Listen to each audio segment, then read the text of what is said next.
أكثر رخاء واستقرارا. كلمة الرئيس خلال اجتماعه بلجنة النباد قال كمان استطعنا دفع جهود التنمية بالقارة رغم التحديات. نعرف من حضرتك أكتر تفاصيل عن هذه التحديات وخطة القارة الإفريقية لحد عام 2063، يعني تقريبا قدامنا 38 سنة أو عام.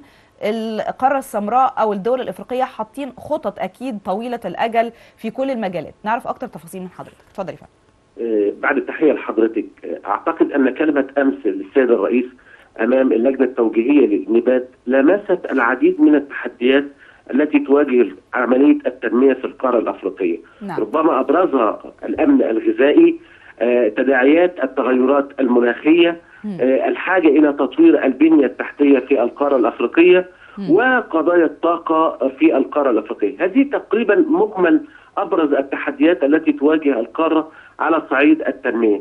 مصر من جانبها سعت بالتعاون مع الشركاء الأفارقة، وخاصة رئاسة مصر للنبات في الأعوام الأخيرة إلى محاولة بلورة حلول أفريقية لتلك الأزمات، ربما إنفاذ لمبدأ مهم من مبادئ الاتحاد الأفريقي، وهو الحلول الإفريقية للأزمات الإفريقية من خلال العمل على سعي وتوطين الصناعات الإفريقية، خاصة الصناعات الصحية والطبية والصناعات المرتبطة باللقاحات الطبية بالنظر إلى التداعيات التي أفرزتها جائحة كورونا.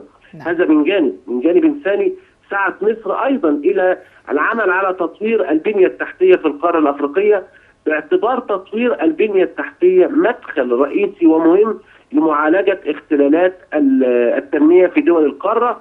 وهنا لدينا طرح مصري مهم يتعلق بمشروع القاهرة كيب تاون ومشروع فيكتوريا المتوسط. كويس. أيضا السعي إلى وضع حلول للصراعات السياسية في القارة الأفريقية، خاصة الأزمات التي مرتبطة ببعض الحروب أو الصراعات بين القوى السياسية في داخل هذه الدول، والعمل على محاولة إعادة إعمار الدول، إعادة بناء الدول في مرحلة ما بعد الصراعات. تمام. برضو عايزين نوضح للسادة المشاهدين دكتور رمضان انه النباد دي عبارة عن ايه؟ هي اللجنة التوجيهية لرؤساء الدول وحكومات الوكالة الإنمائية للاتحاد الإفريقي، وبيشارك فيها او بمشاركة رؤساء الدول والحكومات وممثلي الدول الإفريقية الأعضاء في اللجنة. ده معناه انه كل الدول الإفريقية القارة السمراء كلها هي مشتركة في هذه اللجنة، ولا في دول لسه مش مشتركة؟ النباد هي كانت في الأصل مبادرة رباعية بين مصر والجزائر وجنوب أفريقيا وأنجولا. كويس. بدأت منذ التسعينات بالتحديد باعتبارها وكالة خاصة بعملية التنمية في القارة الأفريقية. كويس. هذا الجهد الرباعي الإفريقي كان له ثمرة كبيرة في السنوات التي تلته، باعتبار أنها كانت تقدم رؤية للتنمية في القارة الأفريقية من منظور إفريقي، بعيدا عن علاقات التبعية، بعيدا عن الارتباطات بقوى خارجية، بالبحث عن حلول تنموية حقيقية للقارة الأفريقية. في السنوات الأخيرة، ربما في العشرية الأخيرة، كانت هناك مبادرة مهمة من قبل الاتحاد الإفريقي بتأسيس اللجنة التوجيهية للنبات، بحيث أن تكون تتبع لمفوضية الاتحاد الإفريقي، وهي تقريبا تضم أغلب دول القارة الإفريقية، وصارت على نفس النهج، ولكن هنا النهج برؤية قارية، برؤية تنموية شاملة تتعلق برؤية الاتحاد الإفريقي. ربما كان من أبرز هذه التوجهات هو العمل على إنفاذ رؤية وأجندة 2063، وهي الرؤية التي وضعها الاتحاد الأفريقي أو الاستراتيجية التي وضعها الاتحاد الأفريقي عام 2013، تسمى بالأجندة الخمسينية، والتي تهدف في النهاية إلى الوصول بقارة أفريقيا إلى قارة متكاملة ومزدهرة وذات مكانة عالمية. مصر سعت بالتعاون مع الشركاء الأفارقة إلى العمل على جذب وبناء آليات أفريقية لهذه التنمية. أيضا لم تغفل مصر بدرجة كبيرة التعاون مع الشركاء الدوليين، انطلاقا من أن هناك إشكاليات حقيقية لدى القارة الأفريقية، خاصة ما يتعلق بعمليات التمويل، وبالتالي تساهم مصر بالعمل من خلال تشبيك ثلاثي ما بين دول القارة الأفريقية، الشركاء الدوليين والاتحاد الإفريقي. كويس جدا. الخطة المطروحة العام 2063، يعني قدامنا 38 عام. أكتر نعم. المجالات اللي ممكن تستفيد منها القارة السمراء أو القارة الإفريقية، وخاصة أنه طبعا حضرتك أكتر مننا علما أنه القارة السمراء مليئة بالموارد الطبيعية. هل نعم. مثلا مشاركة القطاع الخاص، هل دول أوروبية أو دول من شرق آسيا هيبقى في شراكة بينها وبين بعض الدول الإفريقية في الفترة القادمة مثلا في الاقتصاد أو اقتصاديات الدول الإفريقية على سبيل المثال؟